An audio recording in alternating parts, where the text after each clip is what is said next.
네, 안녕하십니까. 가세클럽 강재운영입니다. 이틀 정도 휴가라면 휴가를 다녀온 그런 케이스였는데 지수는 뭐 거의 같은 자리대에서 움직였다 이렇게 된 것 같습니다. 사실 이제 지수 종가로 볼 때는 제자리지만 장중 변동은 여전히 큰 그런 모습을 보여줬다는데 이제 어제 같은 경우는 이제 나바로 관련해서 이제 발언 자체가 시장에서 큰 폭의 급락을 나타냈다가 다시금 반등을 하는 그런 모습을 보여줬다는데 시장에서 이제 변동 자체가 여전히 많다. 이 부분은 그만큼 시장에서 중심을 잡아주는 것이 아직까지 부족하고 시장에서 현재 미 나스닥 같은 경우는 신고가를 지속하는 그런 모습을 보여준다고 하는데 그만큼 시장에서 그쪽은 강세뛴다 하더라도 그 외쪽이 약하다 이렇게 되기 때문에 결국 시장 전체적으로는 강하게 움직이는 쪽은 여전히 좀 작다가 되고 그 다음에 국내 증시에서도 이제 솔리마가 지속이 되는 그런 모습을 보여준다 하는데 이 솔리마가 지속이 된다라는 부분은 시장에서 지수를 끌고 가면 괜찮은데 지수를 끌고 가는 케이스는 아니기 때문에 상대적으로 그 외적인 쪽에서는 그만큼 하락을 나타낸다 이렇게 된 케이스입니다. 그래서 업종별 종목별로 차별화가 이어지는 그런 흐름이 이어진다는데 하나씩 보면서 체크하도록 하겠습니다. 자, 종합주가 지수를 보게 되면 2130포인트. 지난주 금요일 날 마감이 이 지수였는데 결국 이제 어제도 동일하게 2131포인트에서 마감이 됐고 0.21% 정도 상승을 했다가 됩니다. 그러니까 장중에는 2150이라는 최근 들어서의 박스권 상단 자리를 넘어가는 흐름을 보여주는 했었지만 결국은 넘기지 못했다는 거고 거래대금 13조 3천억으로 거래대금이 최근 들어서 다시 감소세를 좀 보이던 구간에서 위아래로 진폭이 크게 나타나면서 거래대금이 증가를 했다가 됩니다. 다만 여전히 외국인과 기관에서의 현물에서의 동반 매도세는 이어진다가 돼 있고 그다음 선물시장에서는 이제 나바로 관련된 발언이 나타나면서 그 구간에서는 선물이 굉장히 큰 폭의 하락이 나타난 흐름을 보여줬었는데 그때 외국인들이 선물에서 거의 6천 개에 가까운 매도세를 보이다가 그 부분을 정정하면서 발언 자체 정정하면서 다시금 선물 매도는 대부분 축소를 했다가 됩니다. 다만 선물에서 추가적인 매수나 매도가 없었다가 되면서 결국은 15,000계약의 순매수 포지션은 유지를 한다 정도가 되었고 베이시스는 이제 약보합 정도로 베이시스가 맞춰져 있는데 베이시스가 0.3% 미만에 움직인다가 되면 프로그램 매수가 어느 정도는 들어올 수 있는 구조는 동일하다가 됩니다. 그 다음 코스닥 같은 경우도 역시 마찬가지로 왔다 갔다 하다가 결국 0.2% 상승한 753포인트로 마감이 되는 모습이었는데 장중에 이제 고가를 만들었던 자리가 앞전에 갭으로 떨어졌던 자리였는데 갭을 메우고 강보합 정도로 마감이 되었다 됩니다. 거래대금은 11조 6천억이니까 여전히 거래대금은 10조 이상 유지한다가 되고 역시 외국인과 기관의 동반 매도는 이어졌다가 되지만 규모는 작았다 됩니다. 자, 해외 증시 보도록 하죠. 중국 증시가 지난주 금요일도 마찬가지고 지난주부터 이번 주까지 상승세가 계속해서 이어지는 그런 모습을 보여준다 됩니다. 그래서 중국 같은 경우는 실질적으로 이제 다음 달에 발표되는 경제 지표들이 양호하게 나올 가능성이 상당히 높다 되고 있는데 그렇게 될 경우 중국 증시가 이제 차별화가 될 수 있는 구간에 진입이 된다가 됩니다. 그래서 중국 증시에 대해서 관심을 좀 더 높여야 되는 그런 시기가 되는데 우선은 중국 같은 경우가 이제 GDP 성장률, 그러니까 GDP 전체에서 소비가 차지하는 비중이 약 58%까지 늘어났다 되면서 이제 그만큼 중국에서 소비 관련된 내수 부양책이 앞으로도 더 커질 수밖에 없다라는 관점이 발표되는데 이런 부분이 소비 관련주의 강세로 나타났다 되고요. 그리고 어제 같은 경우는 이제 언택트 중에서 게임이 상당히 강한 흐름을 보여줬다 되는데 NC소프트가 신고가를 보여줬었고 어제 같은 경우는 그 외적인 게임주들도 전체적인 강세를 띄었다 됩니다. 그래서 27일 날 이제 텐센트에서 게임 축제가 있는데 이 관련된 모멘텀이 국내 게임주도 강하게 움직였다로 보시면 되겠습니다. 그다음 미증시인데 미증시 같은 경우는 이제 다우지수가 이제 0.5% 정도, S&P가 0.4, 그다음에 나스닥은 0.7% 정도 상승으로 마감이 되었다 이렇게 된 케이스입니다. 그래서 나스닥은 신고가가 지속이 되는 모습인데 실제로는 장중에 1에서 1.7%까지 급등세를 보이다가 장 마감 무렵에 상승이 축소되었다 됩니다. 우선은 강세를 보인 배경 자체가 유로존에서의 합성 구매자 관리 지수가 컨센서스 40.9를 크게 상회한 47.5까지 나왔다는 부분인데 이로 인해서 전일 유럽 증시는 상당히 강하게 상승이 나왔다 됩니다. 다만 상승이 나왔던 폭 자체가 국내 증시와 거의 비슷한 양상을 띠고 있기 때문에 결국 현재 유럽이라든지 S&P라든지 국내 코스피라든지 거의 다 동일한 그림을 나타낸다 됩니다. 그 다음에 미국에서는 신규 주택 판매 같은 경우가 예상치 상회했다 정도가 되었고요. 미중 간의 이제 나바로의 발언에 따라서 시장에서 변동을 좀 크게 키우긴 했었는데 그거를 좀 지나는 흐름을 나타내주면서 트럼프도 미중 간의 무역 합의는 굉장히 견고하다라고 발언을 했다는 부분이죠.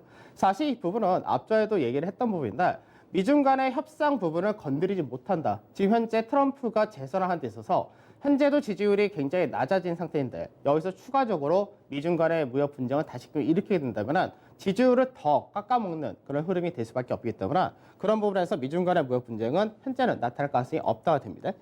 그다음에 이제 전체적으로 강세가 언택트 관련해서 이제 미국에서 애플이라든지 마이크로소프트라든지 아마존이라든지 시총이 높은 기술주들이 계속해서 미 증시를 끌고 가는 그런 모습을 보여줬다가 되고 이제 유럽에서의 경제 지표가 좋게 나왔던 부분이 자동차 부품이라든지 이런 경기 관련 쪽도 전반적인 강세를 보여줬다가 됩니다. 반면에 유틸리티나 통신 같은 방어주가 약세를 띄었다가 되고 변동성 지수는 이제 31.3 정도가 소폭의 약세로 마감되었고 유가는 이제 42% 근처까지 갔다가 최근 들어서 40% 중심으로 등락을 보인다 했는데 앞전에도 언급을 해뒀던 부분이 미국에서의 이제 생산 단가 자체가 36불에서 46불 사이이기 때문에 42불이라는 자릿대 정도가 결국은 고가될 가능성이 높다는 부분은 동일할 것 같습니다. 그 다음에 MSCI 코리아 인덱스는 약보합으로 마감이 되었고요. 달러 인덱스도 약보합, 그 원달러 환율은 전일 종가와 비슷한 1208원으로 마감이 되었습니다. 자, S&P 지수를 보도록 하죠. S&P 지수가 전일 장중에 1% 가까운 상승을 보이다가 결국은 0.43%로 마감이 되는데 실제로 현재 S&P 지수라든지 국내 증시 그리고 유럽 증시도 거의 다 동일한 흐름을 보여준다고 됩니다. 그래서 실질적으로 강하게 상승하고 나서 조정을 크게 한번 겪었고 그러고 나서 최근 들어서는 박스권에서 동일하게 왔다 갔다 하는 흐름을 보여준다는데 지금 박스권의 현재는 이 좁은 박스권에서 움직인다고 됩니다. 그래서 지금 현재는 하단과 상단 여러 번 다 건드린 그런 케이스이기 때문에 현재 구간에서 윗자리 돌파도 가능하고 하단 자리를 이탈할 가능성도 여전히 높다. 그래서 현재는 아직까지 S&P도 방향성을 못 잡고 있는 그런 흐름이다 그런데 실제적으로 이 라인대를 넘어간다 되면은 S&P 지수 같은 경우는 앞전에 고가 라인까지 한 번 더 상승이 열린다 되는 것이고요. 그렇지 못할 경우는 앞전에 저점 라인 때까지 한 번 더 내려올 수 있기 때문에 현재는 왔다 갔다가 되어 있다고 생각하셔야 될 것 같고 단기적으로 볼 때는 시장에서 이제 약 18거래 동안에 15% 가까운 상승을 했다가 되는데 현재 12거래 동안에 3% 정도 하락을 했다가 된 케이스가 됩니다. 그래서 이렇게 옆으로 행보하면서 기간 조정을 마무리한다 쪽으로 가게 된다면 결국은 앞전에 상승일수만큼의 조정을 더 겪을 가능성이 높기 때문에 이렇게 될 경우가 월 말까지는 시장에서 행보를 하거나 추가로 한번 떨어지거나 위로 올라가거나 여전히 갇혀있는 구조에서 움직인다. 이렇게 봐야 되겠습니다. 자, 전일 국내 증시 한번 보도록 하죠. 전일 국내 증시를 보게 되면 소폭의 강밥 정도로 끝났다 한다. 강세가 이제 자동차 부품에서 강세 좀 있었다를 제외하면은 여전히 언택트 관련해서 인터넷이라든지 게임, 음식료 그 다음에 제약 바이오 이쪽의 강세가 두드러진다가 됩니다. 근데 이 부분은 앞전에도 말씀드렸듯이 이 언택트 관련주들이 시장에서 강세를 띨 때 지수를 끌고 가면은 지수 자체가 더 강하게 가고 좋다가 되는데 지수를 끌고 가지는 않는다가 되는 케이스죠. 그러다 보니까 시장에서 지수의 강세가 나올 때는 경기 관련이 움직이면서 강세가 나타날 케이스가 되는 거고 그렇지 못한다가 됐을 경우가 언택트가 지수를 방어를 한다. 이렇게 되는 흐름인데 그러다 보니까 언택트가 강세할 때는 이 일부 종목군에 대해서 수급이 쏠리기 때문에 그 외적인 쪽에서는 오히려 약세 하락이 강해진다. 이렇게 봐야 될 것 같습니다. 그래서 코스닥에서도 거의 비슷한 케이스인데 코스닥도 제약바이오라든지 어제 같은 경우는 언택트 관련된 게임이라든지 이런 쪽이 강하게 움직였다 되는 케이스였고 그 외적인 쪽은 약세 하락으로 마감이 되었다 보시면 되겠죠. 자, 수급을 바라보도록 하죠. 수급을 보면은 이제 세트론에 대해서 어제 외인들이 대규모의 매수를 보여줬다 됩니다. 그래서 장중에 세트론이 이제 10% 이상의 상승을 보였다까지도 연결되었었는데 그만큼 이제 세트론 쪽에서가 수급이 외인들이 강하게 들어온 모습이었고 그 외적으로는 이제 NC소프트, 넷마블 같은 게임주 역시 언택트다라고 보시면 될 것 같고 CGN도 마찬가지고요. 그래서 언택트를 중심으로 외인들은 매수가 들어왔다 보시면 될 것 같습니다. 반면에 매도를 보게 되면은 매도에서는 이제 네이버에 대해서가 이제 동반 매도가 나오긴 했는데 사실 네이버라든지 카카오 같은 경우는 어느 정도 기관이나 외인들의 차익 실현 물량이 중간중간 계속 출회가 되는 양상을 보여준다고 됩니다. 다만 이제 7월달 이제 다음 달 들어가게 되면은 2분기 실적 발표 있는데 2분기 실적 발표에서도 이제 네이버라든지 카카오 같은 인터넷 쪽에서는 실적이 양호하다 이런 전망을 하고 있기 때문에 이쪽에서가 강세가 아직까지 이어진다 쪽이 되고 있고 그다음에 LG 화학에 대해서도 매도가 일부 나타났고, 세트리온 헬스케어와 세트리온 제약, 그리고 삼성전자, 그다음에 SK라든지 카카오 같은 최근 들어서 강세를 띠고 있는 이 솔리마의 종목군들에 대해서 동반 매도가 일부 나타났다 보시면 되겠죠. 자, 기관에서 수급을 보게 되면 기관에서는 이제 어저께 현대모비스를 가장 많이 샀고, 그 다음에 삼성바이오로직스 역시 사는 모습을 보여줬었고, 이제 최근 들어서 수소 관련된 테마가 흐름이 나타난다는데 두산 퓨어세이라든지 이런 쪽 역시 동반 매수가 들어온 모습이었습니다. 그 다음에 넷마블이라든지 삼성전기 이런 쪽을 중심해서 역시 동반 매수가 있었다 되고, 반면에 매도는 여전히 삼성전자. 그러니까 삼성전자는 이제 2분기 실적 발표가 이제 다다음 주가 되겠죠. 다다음 주에 이제 발표가 된다는데, 삼성전자 실적 발표가 나오기 전까지는 어느 정도 강한 흐름은 좀 제한된다. 이렇게 될 수밖에 없을 것 같고, 그다음 하이닉스 역시 동반 매도, 하이닉스 매도가 있었고, 세트리온, 그다음에 네이버라든지 SK 같은 최근 들어서 강세 띄었던 종목군들과 반도체 이런 쪽에 대해서 역시 매도세가 이어지는 모습이었다라고 보시면 되겠습니다. 자, 시장에서 변동성이 세다. 앞전에도 다시 말씀드렸는데, 시장의 변동이 왜 세냐를 잘 생각하셔야 됩니다. 그러니까 지금 시장을 보게 되면 시장에서 개인들의 고객 예탁금이 많다. 어떻게 보면은 이 부분이 유동성이기 때문에 시장에서 고객 예탁금이 많으니까 괜찮다. 이렇게 생각을 하고 있는데, 문제는 고객 예탁금이 많아서 개인들의 매수도 많고 신용도 많고 다 좋습니다. 근데 문제는 늘 똑같지만 기관 또는 외국인에서 중심을 잡아준 쪽이 있어줘야지 시장 자체가 든든하다가 되는 케이스인데, 현재는 그 부분이 없이 오로지 개인들만의 매수세가 유입이 된 케이스이기 때문에 그 부분이 일부 종목군들에 대한 테마주나 이런 쪽에 대한 쏠림이 계속해서 이어진다는 거고, 그러지 못한 쪽은 오히려 시장에서 약세를 띌 수밖에 없어야 됩니다. 그래서 실제로 지난주 이제 만기일이었죠. 만기일 날부터 어제까지 외인들이 약 9거래 동안에 3조 8,600억이라는 매수가 강하게 들어왔다 됩니다. 그러면 개인들이 현재는 단기간에 매수가 들어왔던 규모로는 최대 규모가 들어왔다라고 봐야 되는데, 단기간에 왜 개인들이 그만큼 시장에 대한 자신감이다라고도 생각할 수 있고, 아니면 시장에서 과열이다라고도 할 수 있을 정도로 강하게 들어왔다 됩니다. 그 다음에 외국인들은 이 기간 동안에 1조 2천원을 팔았고, 기관에서는 2조 6천원을 팔았는데, 이제 금융투자 같은 경우가 이제 어떻게 할 거냐 부분이 또 중요하다 됩니다. 그래서 베이시스가 어제 같은 경우가 약보로 만드는데, 단기적으로 볼 때는 금융투자가 앞전에 최대치만큼 더 판다고 할 경우는 8천억 정도를 팔 수가 있고, 반대로 베이시스가 개선돼서 단기로 자금이 들어온다 했을 때는 약 1조 3천억 정도가 들어올 수 있기 때문에 현재는 연기금이나 투시나 다른 쪽은 다 매도를 하고 있는 상태라서 실제적으로 기관에서 수급이 하나 강하게 들어온다면 프로그램 정도를 기대할 수 있다. 이렇게 봐야 되겠죠. 자, 종합주가지수 한번 보도록 하죠. 그러니까 현재 구간이 좋게 생각하면은 박스권 행보한다. 이렇게도 볼 수 있는데, 앞전에 우리가 4월 중순에서 5월 중순 이때와 지금 현재 구간은 약간 비교 좀 해볼 필요가 있습니다. 그러니까 시장에서 비슷합니다. 앞전에도 시장 자체가 크게 무너졌었고 크게 낙폭이 떨어졌으니까 우선 반등이 나왔다 되죠.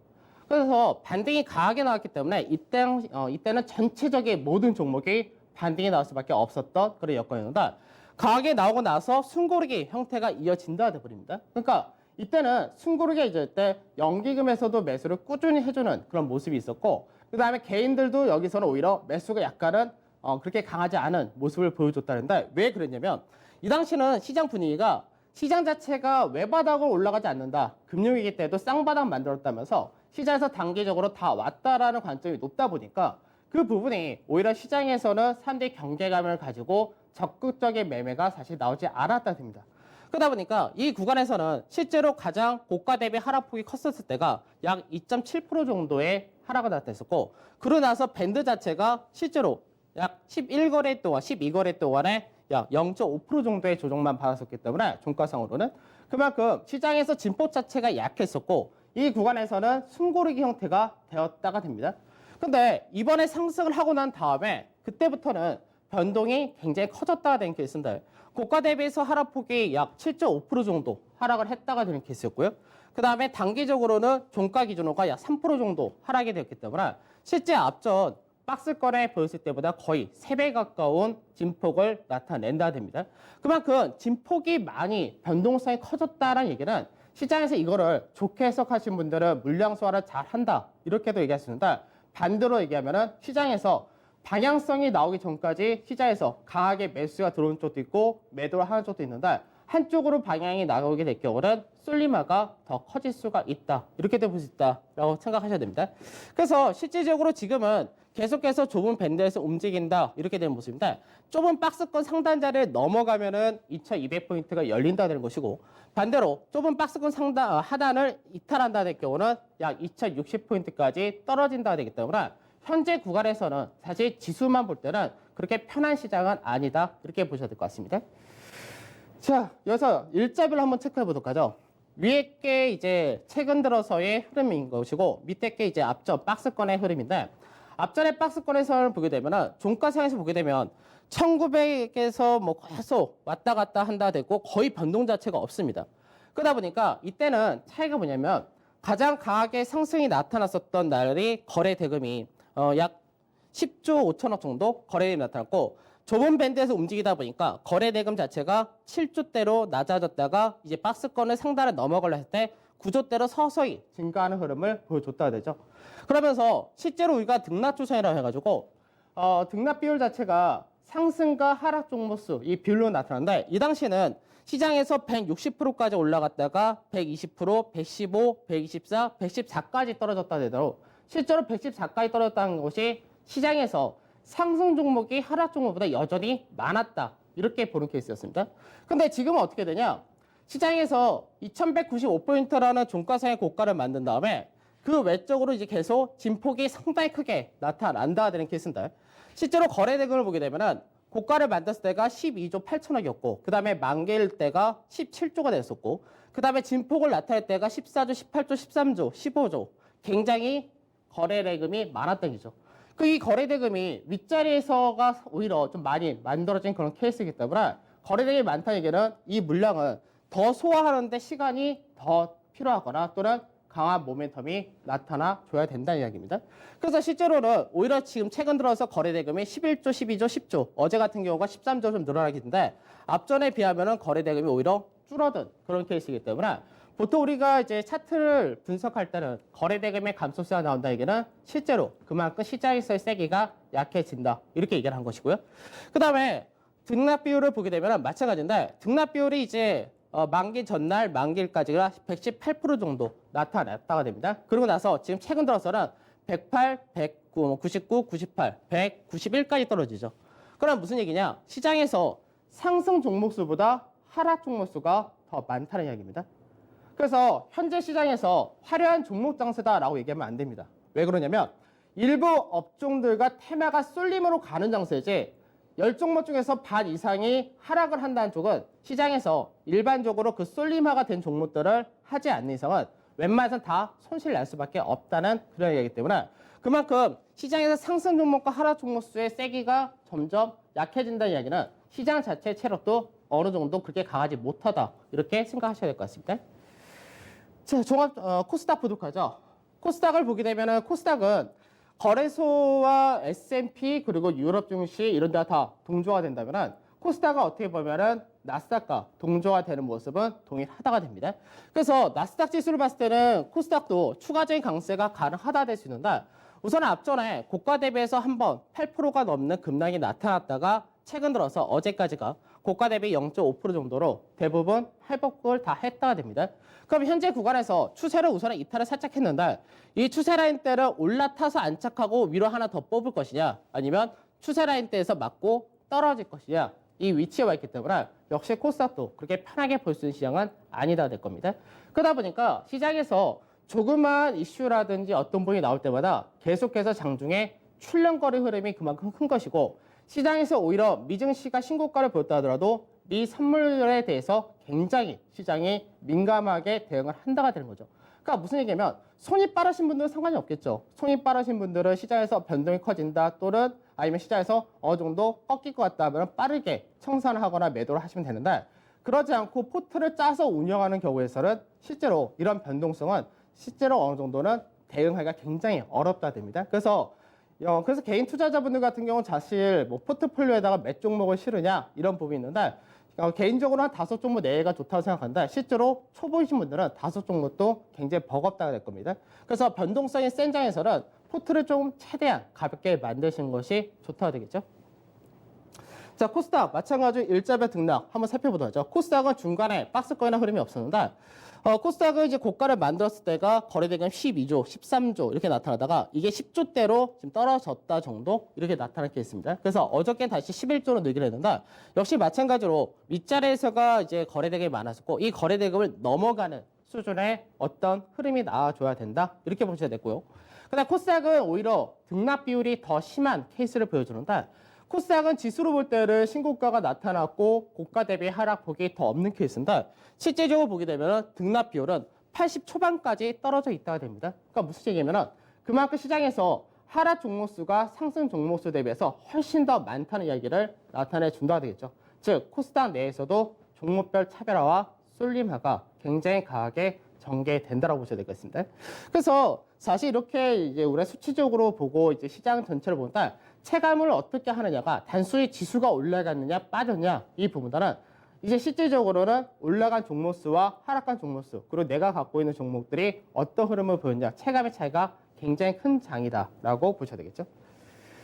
자, 그 다음에 시장에서 쏠림화란 부분을 또 생각해야 될 부분이 우리가 이제 이런 쏠림화를 사실 여러 번 겪었죠. 올해 초까지만 하더라도 삼성전자와 하이닉스, 이 반도체와 IT 부품 이쪽을 주축을 해서 상당히 큰 쏠림화가 나타났다는데 그러다 보니까 최근 들어서 거래소에서 최근 뭐 빅스라고 얘기하기도 하는데 제약바이오, 인터넷, 게임, 배터리 이쪽이 전체 시가총액을 3위에서 9위까지 싹 다 차지해버린 그런 상태가 되었다고 합니다. 그러다 보니까 현재 코스피 내에서 삼성전자 우선주를 제외한 삼성전자만의 시가총액 비중이 20.6%인데 현재 이 언택트 관련된 이쪽에서가 약 18% 차지해 놓은 상태이고 그다음 코스닥에서도 이제 거의 제약바이오라든지 언택트 관련이 17% 정도의 시가총액 비중을 차지하고 있다 됩니다. 상위에 안서. 그러면 이렇게 시가총액 비중이 크게 차지를 했다는 얘기는 시장에서 삼성전자까지 같이 강세될 때는 상당히 강하게 움직일 수 있다는데 이쪽이 강세될 때는 상대적인 나머지가 약하다는 거고 반대로 이쪽이 조정을 받을 때는 지수에도 영향을 크게 미칠 수밖에 없는 여건이 만들어졌다. 이렇게 보셔야 되겠죠. 자, 투자 전략 보도록 하죠. 다음 주 화요일까지가 30일인데 기대되는 부분은 윈도우 드레싱 하나가 있다 정도가 되고요. 그 다음에 7월달 실적 장세 들어가기 전까지는 역시 모멘텀 자체는 크게 없다. 그러다 보니까 수급 장세로 갈 수밖에 없는 얘기가 되는데 현재 수급 장세 자체가 중심이 없기 때문에 변동성은 계속해서 이어진다고 봐야 될 것 같습니다. 그다음 코스피 지수를 볼 때는 이제 기본이 박스권이 2110에서 2155포인트 여기가 기본 박스권인데 이 라인대가 지금 위아래로 여러 번 두들기다 보니까 위쪽으로도 돌파가 굉장히 쉬운 케이스고 반대로 밑으로 이탈도 굉장히 쉬운 케이스입니다. 그래서 박스권 상단을 넘어간다면 2200이 나오는 것이고 박스권 하단을 깬다면 2060이 우선 기본으로 떨어진다 됩니다. 그 다음에 최근 들어서 빅이라고 하는데 바이오, 배터리, 인터넷, 게임인데 이쪽이 다 쏠림화가 되어 있는 상태죠. 그러니까 이쪽은 얼핏 보면은 단기적으로는 과열이 맞습니다. 다만 중장기적인 부분에서는 여전히 멀티플을 얼마큼 더 받을 거냐의 차이는 있긴 한데 이쪽이 쏠림화 지속될 거냐 아니면 완화될 거냐 이 부분이 나타나고 이쪽이 완화가 될 경우 경기 관련주가 반등을 해서 지수를 받칠 거냐 아니면 전체가 다 같이 조정을 받을 거냐 이 정도의 차이가 있다고 보셔야 되겠습니다. 그래서 7월장을 대비한 전략은 뭐냐면 미증시와 차별화 그러니까 유럽이라든지 중국이라든지 이런 쪽하고 차별화가 될 거냐 이 부분이 중요한데 그래서 중국 증시가 강세가 더 나오는지를 잘 체크를 해야 될 것 같고 그 다음에 이제 7월달 이후에 하반기 전략은 경기 민감 섹터를 바텀 피싱이라고 하는데 밑에서 주워 담자 이렇게 생각하시면 될 것 같습니다. 자, 저는 오늘 여기서 마무리하도록 하고 내일 찾아뵙도록 하겠습니다. 감사합니다.